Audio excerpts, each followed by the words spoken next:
This channel does not promote any violent, harmful, or illegal activities. All content provided by this channel is meant for an educational purpose only.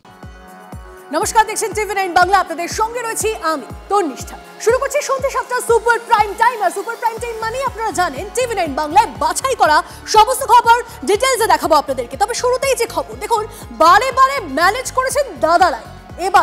এবারও মনোজিৎ নিশ্চিন্ত ছিল দাদারাই আটকে দেবেন ধর্ষিতার অভিযোগ। আর অভিযোগ যদিও বা হলো, তাতেও মনোজিতের দৃঢ় একটা বিশ্বাস ছিল আগের বারগুলোর মতো এবারেও পুলিশ তার টিকিও ছুঁতে পারবে না। তাই কসবা ধর্ষণ কাণ্ডে গ্রেপ্তারের পরেও পুলিশকে শাসায় এই মনোজিৎ, যে এই গোটা ঘটনায় মূল অভিযুক্ত।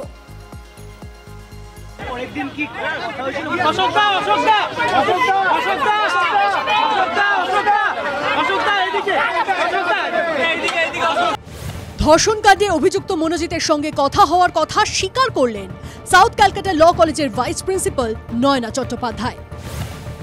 কিন্তু কি কথা হয়েছে তা নিয়ে মুখে কুলুপ তাঁর। ভাইস প্রিন্সিপালের দাবি 27 তারিখে তিনি ঘটনার কথা জানতে পেরেছেন। 26 তারিখ কি মনোজিতের সঙ্গে আপনার কথা হয়েছে? 26 তারিখ কি মনোজিতের সঙ্গে আপনার কথা হয়েছে? ম্যাডাম 26 তারিখ ম্যাডাম ঘটনার পরে 26 তারিখ কি আপনার সঙ্গে মনোজিতের সঙ্গে কথা হয়েছে? ঘটনা আমি জেনেছি 27 তারিখে। পরের দিন কলেজের ভাইস প্রিন্সিপালের সঙ্গে মনোজিতের ওভার টেলিফোন একটা কনভারসেশন হয়। কি কথোপকথন হয়েছিল, কে ফোন করেছিল, সেটাও কিন্তু জানার জন্য ইতিমধ্যেই ভাইস প্রিন্সিপালকে ডেকে জিজ্ঞাসাবাদ করা তার দ্বিতীয়বারের মতন বয়ান নিয়েছে এই এসআইটির যারা সদস্যরা রয়েছেন। এদিকে পুলিশের নজরে মনোজিতদের ফোনের কল রেকর্ড। মনোজিৎ এবং তার দুই সহযোগী তারা ঘটনার দিন রাত 10:50 পর থেকে 26 তারিখ গ্রেপ্তার হওয়ার আগে পর্যন্ত কাদের সঙ্গে যোগাযোগ করেছিলেন, কেন যোগাযোগ করেছিলেন, সেই সমস্ত মোবাইল নাম্বারগুলো এমনকি তাদের পরিচয় জানার চেষ্টা করছেন তদন্তকারী আধিকারিকরা। সেই ফোন ডিটেইলসে মিলেছে চাঞ্চল্যকর তথ্য। পুলিশ সূত্রে খবর, ছাত্রীকে পাশবিক অত্যাচারের পরও বেশ কিছুক্ষণ ক্যাম্পাসে ছিল মনোজিৎ। সামলে নেওয়ার আশ্বাস দিয়ে জাইব প্রমিতকে বাড়ি পাঠিয়ে দেয়। তারপর ফোন করে একাধিক ছাত্রনেতাকে। নির্যাতিতার এফআইআর রুখতে পুলিশকে ম্যানেজ করতে দাদাদের অনুরোধ করে মনোজিৎ। পুলিশ সূত্রে খবর, গ্রেপ্তার হওয়ার পরও কসবা থানার এক সাব ইন্সপেক্টরকে রীতিমতো গালিগালাজ করেন মনোজিৎ। দাবি করেন পুলিশ কিচ্ছু করতে পারবে না। আগেও বারবার অভিযোগ সত্ত্বেও রাতারাতি ছাড়া পেয়ে গেছে ল কলেজের তৃণমূল ছাত্রনেতা। তদন্তকারীদের অনুমান, সেই কারণেই পুলিশের হাত থেকে ছাড় পেয়ে যাবে বলে বিশ্বাস ছিল মনোজিতের। হাতে ধর্ষণের ভিডিও রেকর্ড থাকায় নির্যাতিতা ছাত্রী ভয়ে পুলিশে অভিযোগ করবে না আত্মবিশ্বাসী ছিল মনোজিৎ। সেই কারণেই কি এত বড় অপরাধের পরও গা ঢাকা দেয়নি মনোজিৎ ও তাঁর সাগরেদরা? সুপ্রিয় গুহর রিপোর্ট, TV9 বাংলা।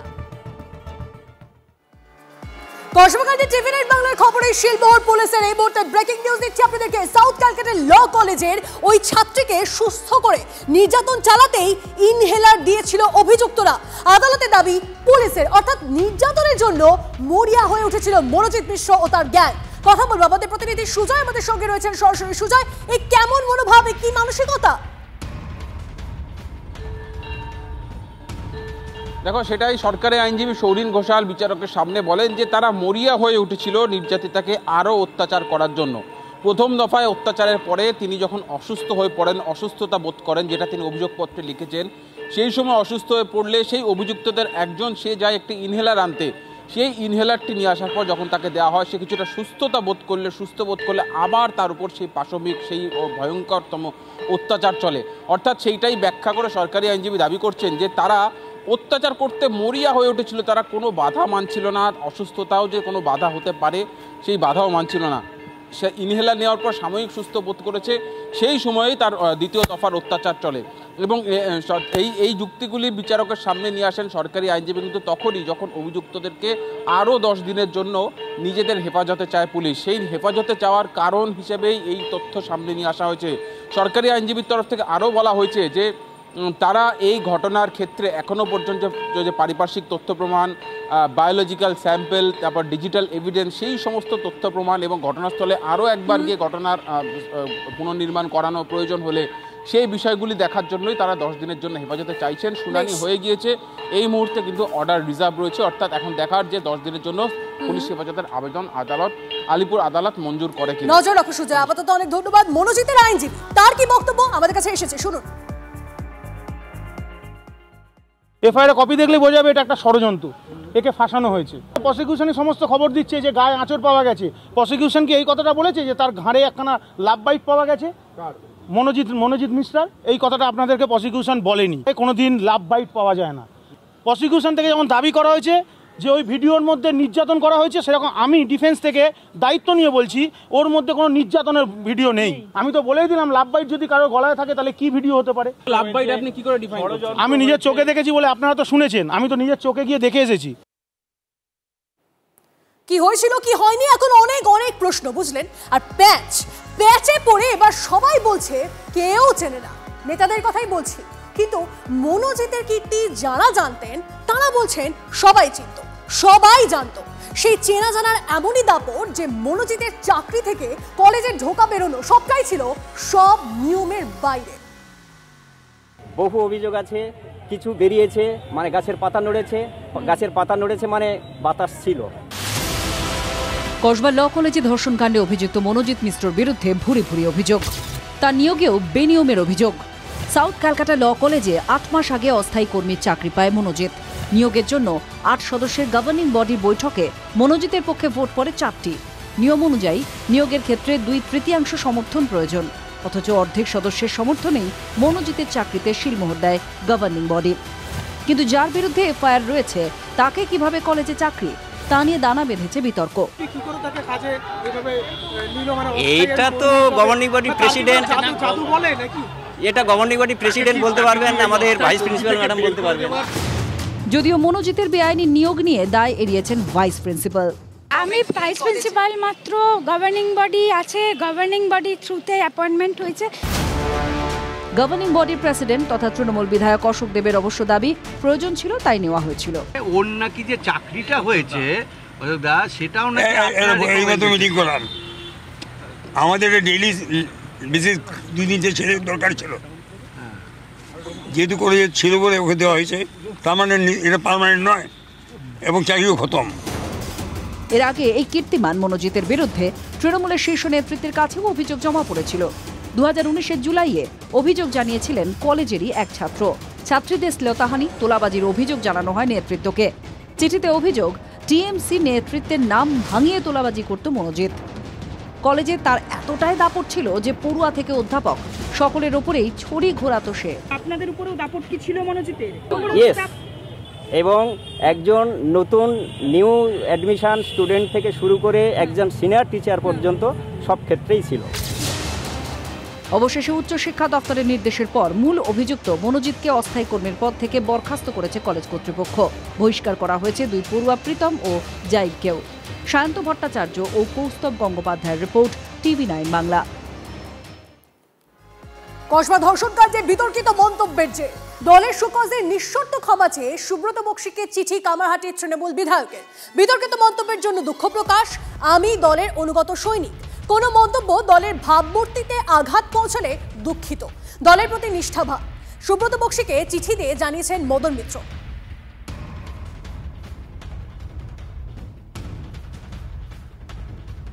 কসবা কাণ্ডে নির্যাতিতাকে নিয়ে প্রশ্ন তুলেছিলেন মদন মিত্র। কি বলেছিলেন তিনি, শুনুন।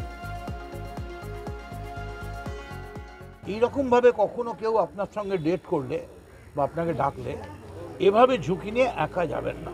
যদি আপনার কাউকে মনে হয় তাকে আপনি চেনেন, তার চরিত্র ভালো নয়, সে আপনাকে কোনো একটা পদ বা চাকরি বা কিছু পাইয়ে দেওয়ার জন্যে একটা নির্জন পরিত্যক্ত দিনে এমন একটা জায়গায় ডাকছে যেখানে কোনো লোকজন নেই, তার চরিত্র ভালো নয়।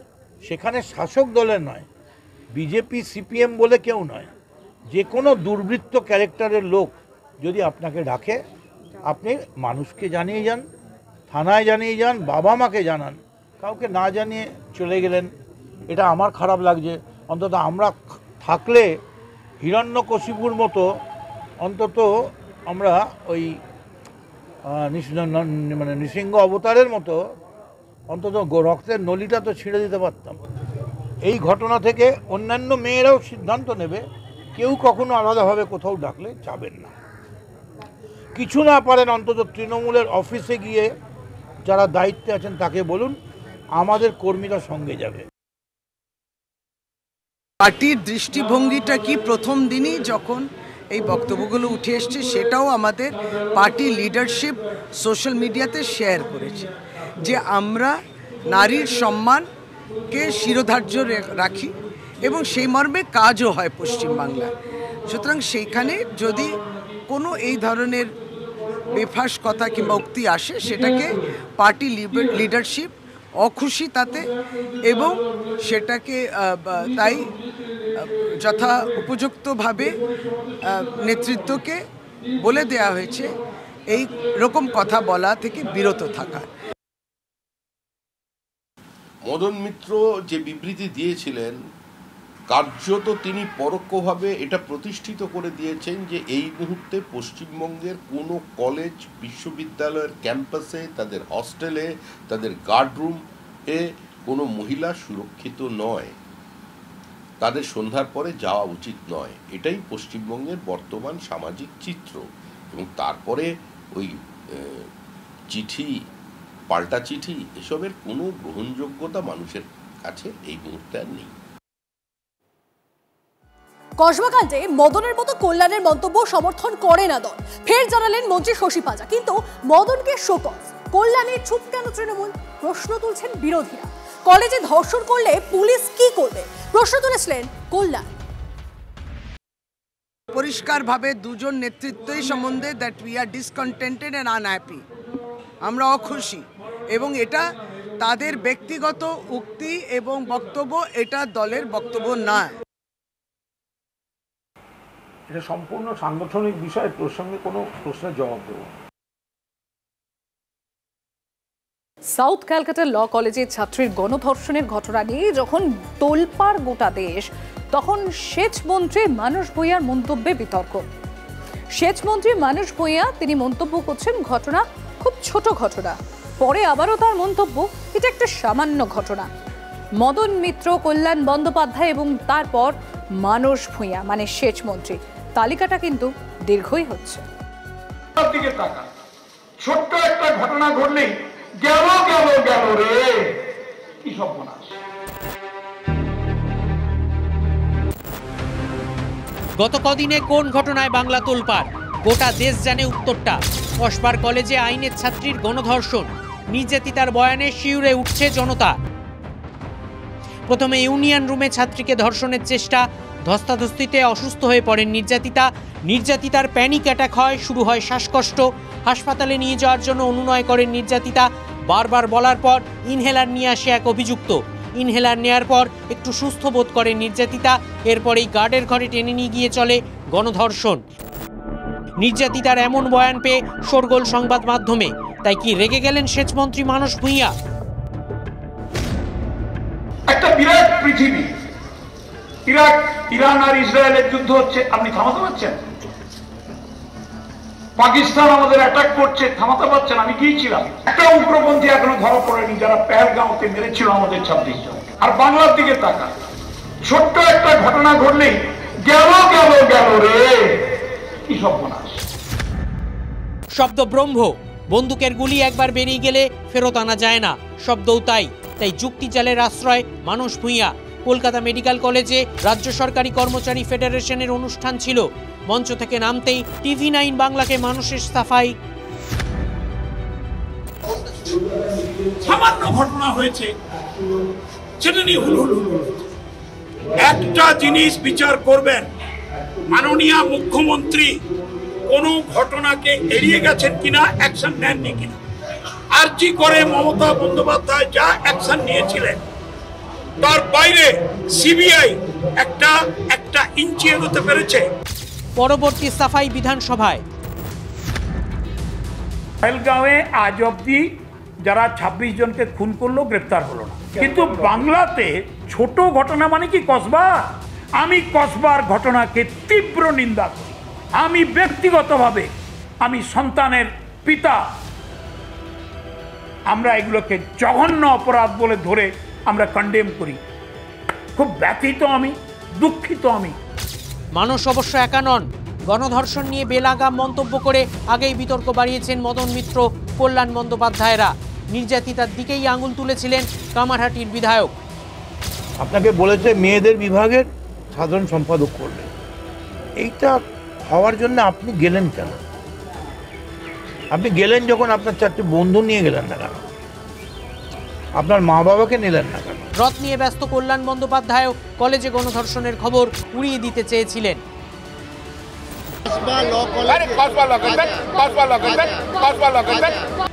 কল্যাণের তত্ত্ব ছিল বন্ধু বান্ধবীর সম্পর্ক।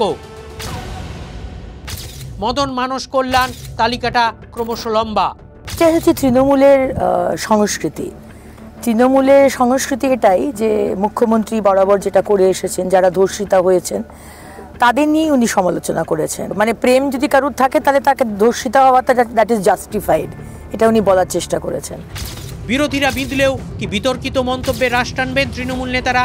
সৌরভ দত্তর রিপোর্ট, TV9 বাংলা। রাজ্য বিজেপি কার নেতৃত্বে 26-এর ভোটে ময়দানে নামবে? এখন যিনি সভাপতি রয়েছেন সুকান্ত মজুমদার, তার নেতৃত্বে নাকি এবারে রাজ্য বিজেপি পাবে নতুন কোনো সভাপতি? আর এই যখন নির্বাচনী ঘণ্টাটা বেজে গিয়েছে, ঠিক তখনই রাজ্যে আসছেন বিজেপি নেতা রবিশঙ্কর প্রসাদও। আর এরই মাঝে শোনা যাচ্ছে এই যে সভাপতির দৌড়, সেই সভাপতির দৌড়ে নাকি বেশ খানিকটা পাল্লা ভারী রয়েছে শ্রমিক ভট্টাচার্যের। 26-এ মেগা লড়াই, 21-এ আব কি বার 200 পার স্লোগান তুলেও হার মেনেছে বিজেপি। 26-এ কি তৃণমূলের শক্তপোক্ত গদি উল্টে দিতে পারবে গেরুয়া শিবির? প্রবীণ বিজেপি নেতা বঙ্গ বিজেপির ক্যাপ্টেন বদলের দাবি তুলেছিলেন। আমি তো খুব পরিষ্কার করে আগাগোড়া বলে এসেছি যে সভাপতি হবার যোগ্য মানুষ একমাত্র শুভেন্দু অধিকারী, যোগ্যতম মুখ হচ্ছে শুভেন্দু অধিকারী। অবশেষে বঙ্গ বিজেপির সভাপতি পদের নির্বাচনের ঘণ্টা বেজে গেল। বুধবার দুপুর 2টো থেকে 4টে পর্যন্ত মনোনয়ন জমার পর্ব। সন্ধে 6টায় চূড়ান্ত তালিকা বেরোবে। ভোটাভুটির প্রয়োজন হলে বৃহস্পতিবার দুপুর 12টায় নির্বাচন, 1:30টায় ফল। তবে তথাগতর পছন্দ বিরোধী দলনেতা শুভেন্দু অধিকারীর নাম নিয়ে চর্চা হচ্ছে না। চর্চায় মূলত 4টি নাম। রাজ্যসভার সাংসদ শ্রমিক ভট্টাচার্য, বর্তমান রাজ্য সভাপতি সুকান্ত মজুমদার, বিধায়ক অগ্নিমিত্রা পাল এবং সাংসদ জ্যোতির্ময় সিং মাহাতো। এখন যা খবর পাওয়া যাচ্ছে তাতে এগিয়ে রয়েছেন শ্রমিক ভট্টাচার্য, রাজ্যসভার সাংসদ, দীর্ঘদিনের বিজেপি নেতা হিসেবেই পরিচিত তিনি। রাষ্ট্রীয় স্বয়ংসেবক সংঘ বা RSS তার নামেই হয়তো শিলমোহর দিতে চলেছে, তেমনটাই বিজেপি সূত্রে খবর। 2021 থেকে রাজ্য সভাপতি পদে রয়েছেন সুকান্ত মজুমদার। দ্বিতীয় দফায় রাজ্য সভাপতি হওয়ার নজির নেই এমন নয়। বিষ্ণুকান্ত শাস্ত্রী, সুকুমার বন্দ্যোপাধ্যায়, তপন শিকদার, রাহুল সিনহা, দিলীপ ঘোষ প্রত্যেকেই 2 দফায় রাজ্য সভাপতি হয়েছেন। ইদানিং সুকান্তর মাঠে নেমে লড়াইয়ের রাজনীতিও চোখে পড়ার মতো। 1 মাসে 4 বার গ্রেফতার হয়েছেন, শেষবার কসবা গণধর্ষণ মামলায়। রাত কাটিয়েছেন লালবাজারে। অনেকে বলছেন আর মাত্র কয়েক মাস বাকি বিধানসভা নির্বাচনের, ফলে নতুন কাউকে দায়িত্ব দিলে তিনি নতুন কোনো টিম করে কতটা এগোতে পারবেন, তার থেকে সুকান্ত মজুমদারকে রেখে দেয়া ভালো। আবার অনেকে বলছেন যে সুকান্ত মজুমদার যেহেতু মন্ত্রী হিসাবে দায়িত্ব সামলাচ্ছেন, ফলে তার পক্ষে একসঙ্গে 2টো দায়িত্ব পালন করা কোথাও কোথাও সমস্যার কারণ হয়ে দাঁড়াচ্ছে। সে কারণে ফুল টাইমার কাউকে প্রয়োজন রয়েছে। অগ্নিমিত্রা পালে শিঁকে ছিঁড়লে প্রথম মহিলা রাজ্য সভাপতি পাবে বঙ্গ বিজেপি, কিন্তু অগ্নিমিত্রা বা জ্যোতির্ময়ের সম্ভাবনা কম বলেই বিজেপি সূত্রে খবর। তবে মোটামুটি ঠিক, সভাপতি বরণ হবে সায়েন্স সিটি অডিটোরিয়ামে। বঙ্গ বিজেপির ক্যাপ্টেন, যার ঘাড়ে থাকবে 26-এর যুদ্ধ জেতার দায়িত্ব। Bureau report, TV9 Bangla.